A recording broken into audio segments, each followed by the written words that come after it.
I be moving. Whipping the foreign, I'm cruising. The money I'm speaking is fluent.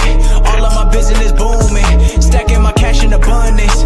All of my family funded. Finally got what I wanted. Life is amazing, I love it. Everyone know that I run it. Yeah, look at me now, I came up. I've been thinking back then when I almost gave up on the game, cause I never got it my way. Yo les postos, c'est Sacha, bienvenue dans cette nouvelle vidéo Mercato et Actu Foot. On commence avec le cas Tanguy Ndombele qui divise au PSG en rupture avec son manager José Mourinho.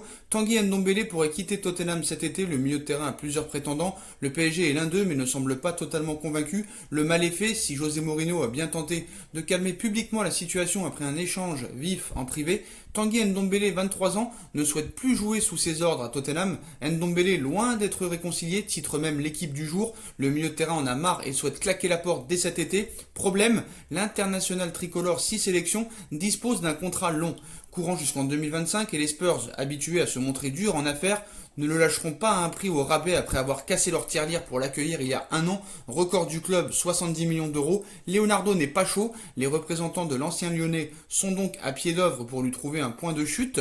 Le Bayern de Munich, le Barça et le Paris Saint-Germain sont revenus aux nouvelles dans ce dossier au vu des derniers éléments. Du côté de la capitale, il y a peu, Nasser Al-Khelaifi et Thomas Tuchel sont partisans du recrutement de l'ex-amiénois. Seulement, l'équipe du jour nous apprend que le directeur sportif parisien Leonardo n'est pas spécialement sur la même longueur d'onde. Il privilégie d'autres options, notamment en Serie A. Sergej Milinković-Savić de la Lazio, on va en parler plus tard dans la vidéo, de la Gazzetta dello Sport, confirme ce lundi que c'est toujours la priorité.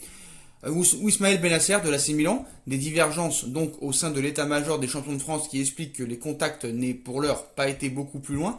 Pendant ce temps-là, les agents du joueur continuent à prospecter, notamment en Serie A. Tanguy Ndombele croise les doigts pour trouver chaussure à son pied. Et Paris est venu au renseignement pour un autre joueur de Première Ligue, Alain Saint-Maximin. En pleine forme avec Newcastle, l'avenir d'Alan Saint-Maximin pourrait être chamboulé par le rachat du club anglais.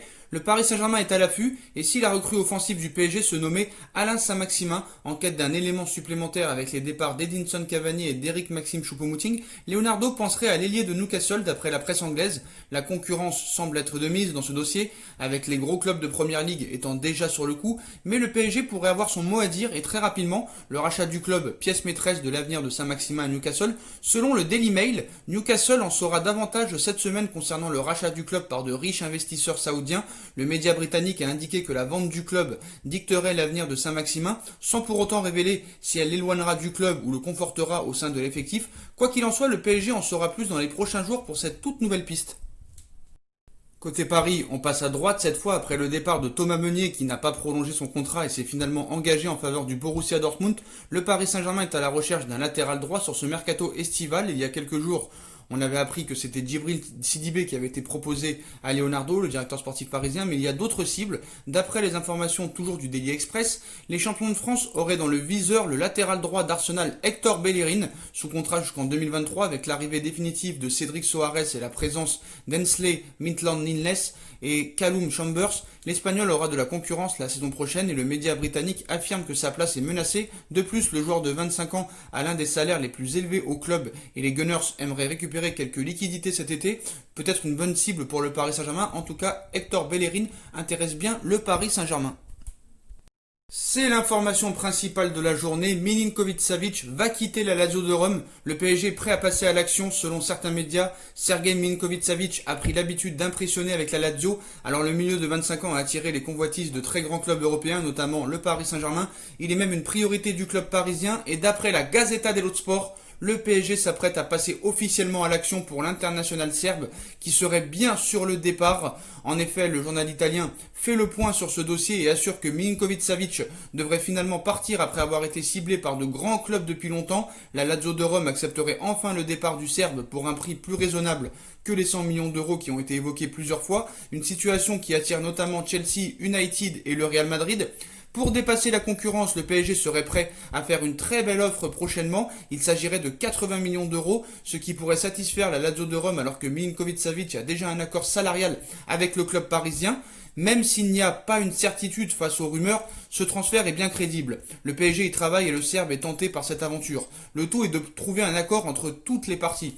Pour rappel, le club parisien négocie en même temps la venue d'Adam Maruzic, arrière droit de 27 ans pour un package qui pourrait plaire aux deux parties. Mais voilà, 80 millions d'euros pour Milinkovic-Savic, alors qu'on nous annonce il y a quelques jours que l'enveloppe du mercato est de 70 millions d'euros. Je ne comprends pas vraiment Leonardo là-dedans. Certes, Milinkovic-Savic est très fort, mais voilà, en ce moment il est en difficulté. Cette année, il fait une moins bonne saison que l'année dernière. 80 millions d'euros. 25 ans, 0 match de Ligue des Champions, alors que tu vois que des Pellegrini coûtent 30 millions d'euros payables en 2 fois, des Dominique Sobolza et 24 millions d'euros clause libératoire en 3 fois, et là on va dépenser 80 millions d'euros pour un joueur qui est pas très très bon en ce moment, qui a 0 match de Ligue des Champions, qui va te fracasser ton enveloppe. S'il n'y a pas de vente, ça va être vraiment compliqué. Donc voilà, je ne comprends pas encore vraiment Leonardo de mettre 80 millions. Après, si c'est 80 millions plus Maruzic, ça peut être une belle affaire à suivre dans les prochaines heures. Mais en tout cas, il va bien quitter la Lazio. Pour quel club, on verra bien. Et la presse catalane est de retour. Et ils ne lâcheront jamais, vous le savez très bien, en affichant et en titrant: Neymar a un accord pour quitter le club avec le Paris Saint-Germain. Neymar reviendra-t-il un jour au FC Barcelone? Il y aurait en tout cas un accord avec le Paris Saint-Germain pour le laisser partir cet été, nous explique la presse catalane. Le dossier Neymar va-t-il, malgré l'épidémie et un marché des transferts absolument illisible, continuer d'agiter la presse espagnole dans tous les sens? C'est absolument probable, pour la simple et bonne raison que, selon les médias espagnols, le joueur veut retrouver la Catalogne depuis un petit moment maintenant, et que le Barça lui aimerait beaucoup récupérer l'international Ori Verde, parti en 2017 contre le paiement de sa clause. C'est pour ça que le Barça porte plainte contre Neymar, et que Neymar porte plainte 3 fois contre le Barça. D'ailleurs, Neymar doit verser 8 millions d'euros au Barça après avoir perdu le procès. L'année passée, on était plutôt proche d'un transfert, apparemment, d'après la presse catalane, et cette histoire a tenu tout le monde en haleine, jusqu'à un match en Moselle contre le FC Metz, où Leonardo, le directeur sportif du Paris Saint-Germain, a mis les points sur les i et les barres sur les t. Notre position sur le possible départ de Neymar est claire, tout le monde sait ce que nous voulons. Nous avons reçu une première offre écrite le 27 août dernier et nous l'avons refusée, les conditions ne nous conviennent pas. Il reste 3 jours avant la fin du mercato et pour l'instant il n'y a aucun accord. Nous parlons beaucoup avec Neymar notamment, c'est un joueur extraordinaire. Je ne le connaissais pas personnellement avant de revenir à Paris, il a vécu beaucoup de choses, c'est une star du football aujourd'hui, je l'apprécie beaucoup. Nous avons une bonne relation avec lui. Le PSG lui a demandé d'être impliqué. Ah bon? Mais pour ce marché des transferts estival un peu spécial, le Barça revient à la charge. Longtemps on a pensé que les Blaugrana jetteraient leur dévolu sur Lautaro Martinez, attaquant de l'Inter, mais finalement ils se seraient à nouveau tournés vers le Brésilien. Non, c'est pas du tout ça, c'est que Lautaro Martinez est trop cher pour eux. 111 millions d'euros, ils peuvent bien le faire s'ils mettent 3 joueurs en échange avec lui. C'est à mourir de rire. Alors bizarrement, je suis assez surpris parce que le titre, ce n'est pas Mundo ni Sport, c'est le journal AS, pro-madrilène, qui envoie une nouvelle petite bombe. Selon le quotidien du pays de Cervantes, Neymar aurait un accord avec le Paris Saint-Germain afin de partir à l'issue de cette saison. L'été passé, le club français a demandé aux Brésiliens de se donner à fond cette année et que si et uniquement si ce contrat était rempli, il pourrait s'en aller. Enfin, si les Catalans reviennent dans la mêlée. Le média ajoute que le prix du transfert pourrait se rapprocher des 170 millions d'euros, une somme colossale concernant le salaire. Le père de Neymar et Josep Maria Bartomeu, le président du Barça, s'étaient déjà mis d'accord l'été dernier et que cet accord reste en vigueur. Les rebondissements ne sont pas terminés. Mais bon, ce qu'il faut expliquer à la presse espagnole ou catalane, c'est que déjà, même si Neymar voulait partir 170 millions d'euros, le Paris Saint-Germain ne pourrait pas, enfin le Barça, excusez-moi, le Barça ne pourrait pas l'acheter. 170 millions d'euros, c'est hors de prix pour eux. Quand vous voyez déjà qu'ils sont en train de faire des échanges bizarres entre Arthur et Pjanic, ils n'ont pas les moyens pour acheter Lautaro Martinez, donc c'est pas pour Neymar qu'ils vont avoir l'oseille. Après, on rajoute les plaintes. Le Barça a porté plainte une fois contre Neymar, Neymar 3 fois contre le Barça. Neymar doit 8 millions d'euros au FC Barcelone. Rappelez-vous comment il est parti. Le salaire est mirobolant. Le Barça n'a pas l'argent.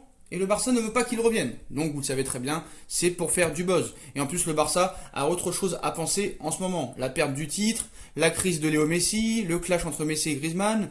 La police s'est rendue au siège du club et la direction du Barça est loin d'être sortie d'affaire depuis la naissance au printemps dernier du scandale appelé Barçagate. La Vanguardia relève ce matin que la police est rendue au siège du club pour se saisir de documents supplémentaires. Elle cherche de nouvelles informations relatives aux différents contrats passés avec la fameuse société I3 Ventures. Pour rappel, le club avait fait appel à cette entreprise pour surveiller les réseaux sociaux et générer de faux comptes qui s'en prenaient à différents joueurs actuels et anciens du Barça. Josep Maria Bartomeu est évidemment en première ligne dans ce scandale qui éclabousse toute l'institution, mais pour l'heure, seule une plainte contre X a été déposée. Aucun dirigeant ni personne au Barça n'a encore été appelé à témoigner, cela ne saurait pas tarder d'après les médias espagnols.